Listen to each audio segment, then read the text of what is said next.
அதுக்கு என்ன பண்ணலாம் அப்படின்னு சொல்லிட்டு நம்ம சிக்கன் தம் பிரியாணி பண்ணலாம்னு சொல்லிட்டு நானும் எங்கள் அண்ணன் மார்னிங்கே சிக்கனை வாங்கி மேரினேட் பண்ணி வச்சிட்டோம். ஸோ மேரினேட் பண்ண ஸ்பைசஸ்லாம் நான் வீடியோவில் ஆட் பண்ணியிருக்கேன். தென் ஆனியன்ஸை கட் பண்ணிட்டு ஜிஞ்சர் கார்லிக் பேஸ்ட் அரைச்சி ஓரமாக வச்சிட்டோம். தென் டொமேட்டோவையும் சாப் பண்ணி வச்சாச்சு. மின்ட்டு சாப் பண்ணி இதுதான் மெயின் இன்க்ரீடியன்ஸ். எல்லாத்தையுமே நம்ம தனித்தனியாக எடுத்து வச்சாச்சு.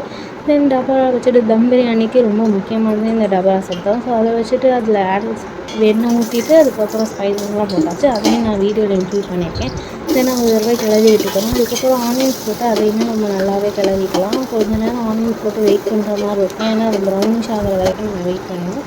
அப்பப்போ கிளறி விட்டுட்டே இருக்கலாம். ஸோ இப்போ கொஞ்சம் அது நல்லா ப்ரௌன் ஆகி ஸ்மெல் வர ஸ்டார்ட் ஆனோன்னா நம்ம அரைச்சி வச்சிருந்த ஜிஞ்சர் கார்லிக் பேஸ்ட்டை நம்ம அதில் ஆட் பண்ணலாம். இந்த தடவை நாங்கள் இந்த இஞ்சி பூண்டு பேஸ்ட்டை நாங்கள் எப்போவுமே வெளியே வாங்க மாட்டோம், மிக்சியில் அரைப்போம். பட் இந்த தடவை டிஃப்ரெண்ட்டாக அம்மியில் அரைச்சோம். அதுக்கப்புறம் கட் பண்ணி வச்சுருந்த டொமேட்டோ சில்லி எல்லாத்தையும் போட்டு ஒரு தடவை சாட்டே பண்ணி விட்டுக்கணும். அடுத்து கொஞ்சம் நேரம் அதை அப்படியே வச்சிடணும்.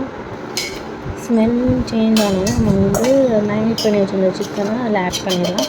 போட்டுட்டு கம்ப்ளீட்டாக அதை கிளறி விடணும், கீழேருந்து மேலே வரைக்கும். அதுக்கப்புறம் கொஞ்சமாக நம்ம வாட்டரும் ஆட் பண்ணிக்கணும். அதுக்கப்புறம் தேவையான அளவுக்கு உப்பு, chilli powder and garam masala, chicken masala இருந்தால் நீங்கள் சிக்கன் மசாலா ஆட் பண்ணிக்கலாம். தென் டர்மரிக் போட்டுட்டு கொஞ்சமாக தண்ணியை தெளித்து விட்டுக்கணும். அதுக்கப்புறம் நாங்கள் எப்போயுமே இந்த டைமில் தான் மின்ட்டு போடுவோம். போட்டுட்டு இது ஸ்பைசஸ் எல்லாமே பத்தலை அப்படின்னு சொல்லி திரும்பி அதெல்லாம் அரைச்சி ஒரு தடவை போட்டோம். தென் அதுக்கப்புறம் நம்ம ஊற வச்சுருந்த நம்மளோட ரைஸ் எடுத்து உள்ளே போட்டாச்சு. தென் நம்ம தம் போட்டலாம். தம்க்கு நாங்கள் சிரட்டையை பற்ற வச்சு அதாவது பொங்க மேலே போட்டுட்டோம். ஸோ நம்ம டேஸ்டியான சிக்கன் பிரியாணி ரெடி ஆகிடுச்சு. லாஸ்ட்டாக நாங்கள் இதில் நெய் ஊற்றிட்டு கிஸ்மிஸும் கேஷ்யூவும் போட்டு இறக்கணும். பட் நான் அந்த வீடியோ எடுக்கலை.